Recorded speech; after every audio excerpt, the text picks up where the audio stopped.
प्यारे बच्चों, quarterly exam 23-24 class 10th subject maths का हम सेट बी का क्वेश्चन पेपर हल करते हैं। क्वेश्चन नंबर 1 है, सही विकल्प चुनिए। फर्स्ट क्वेश्चन है, यदि द्विघात बहुपद 2x² माइनस 8x प्लस 6 के शून्यक अल्फ़ा और बीटा हो तो अल्फ़ा प्लस बीटा का मान होगा। हमें द्विघात बहुपद दिया हुआ है, हम ax² plus bx plus c से तुलना करते हैं तो हमें प्राप्त होता है a equal to b equal -8 c equal 6 और अल्फ़ा प्लस बीटा होता है -b अपॉन a। b की वैल्यू यहाँ पर -8 है और a की वैल्यू 2 है, अतः अल्फ़ा प्लस बीटा हुआ माइनस इंटू -8 अपॉन 2, अतः 8 अपॉन 2 इक्वल टू 4। तो हमारा आंसर है सी 4। सेकेंड है, 14 और 16 का HCF होगा। देखिए 14 का यदि हम प्राइम फैक्टराइजेशन या अभाज्य गुणनखंड करते हैं तो हमें मिलता है 2 इंटू 7 और 16 का हमें प्राप्त होगा 2 इंटू 2 इंटू 2 इंटू 2। यदि हम HCF निकालते हैं तो HCF जो है उभयनिष्ठ गुणनखंड होता है तो हमें प्राप्त होता है 2। तो इसका आंसर है सी 2। थर्ड है, यदि द्विघात समीकरण ax² plus bx plus c equal 0 के मूल समान हो तो समीकरण के विविक्त कर का मान होगा। देखिए यदि हमें द्विघात समीकरण दिया है तो मूल जो है कब समान होते हैं, जब विविक्त कर का मान 0 होता है, 0 होता है, अतः हमारा आंसर है a 0। फोर्थ है, यदि a1 upon a2 equal b1 upon b2 is not equal c1 upon c2 तो रेखिक समीकरण युग्म a1x plus b1y plus c1 equal to 0 तथा a2x plus b2y plus c2 equal to 0 का ऑप्शन ए दिया हुआ है, एक अद्वितीय हल होगा, ऑप्शन बी कोई हल नहीं होगा, ऑप्शन सी अनंततः अनेक हल होंगे, ऑप्शन डी इनमें से कोई नहीं।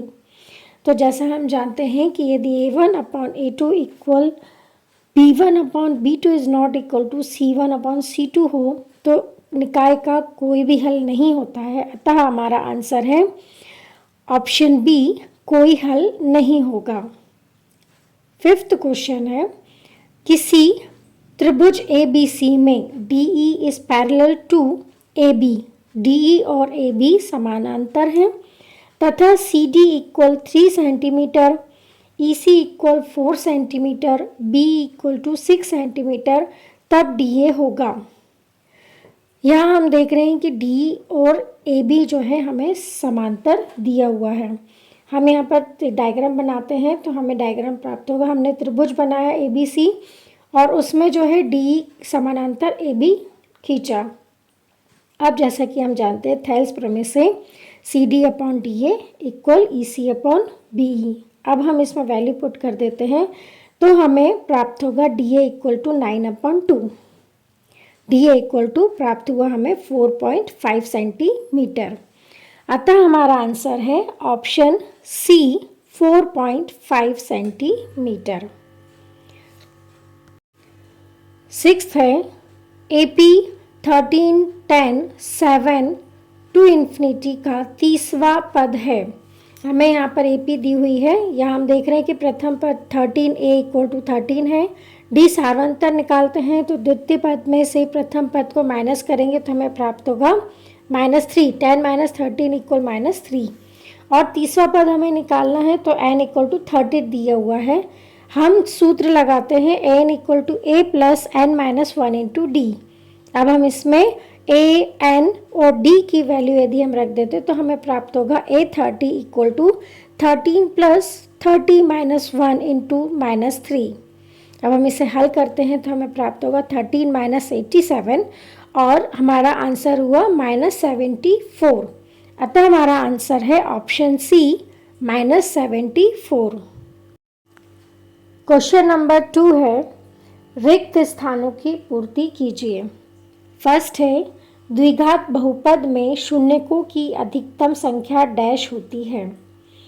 द्विघात बहुपद में शून्यकों की अधिकतम संख्या 2 होती है, अतः हमारा आंसर है 2। सेकेंड है, एक समीकरण px इक्वल 0 जहाँ px घात 2 का बहुपद हो डैश समीकरण कहलाती है। घात 2 के बहुपद को हम द्विघात बहुपद कहते हैं, अतः हमारा आंसर है द्विघात।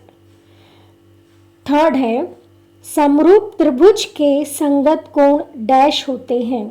संगत त्रिभुज के प्रतिबंध के अनुसार हम कह सकते हैं कि समरूप त्रिभुज के संगत कोण बराबर होते हैं, अतः हमारा आंसर है बराबर।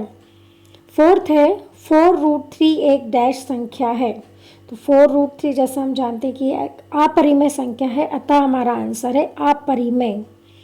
फिफ्थ है, समीकरण 2x plus Y equal k में यदि x equal to y equal 1 हो तो k का मान डैश होगा।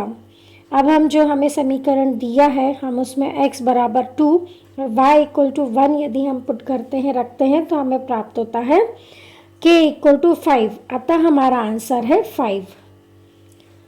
क्वेश्चन नंबर 6 है, यदि a b c समांतर श्रेणी में है तब b को a और c का डैश कहते हैं। जैसा कि हम जानते हैं कि यदि a b c समांतर श्रेणी में है तब b को a और c का समांतर माध्य कहते हैं और b equal a plus c upon 2 होता है, अतः हमारा आंसर है समांतर माध्य।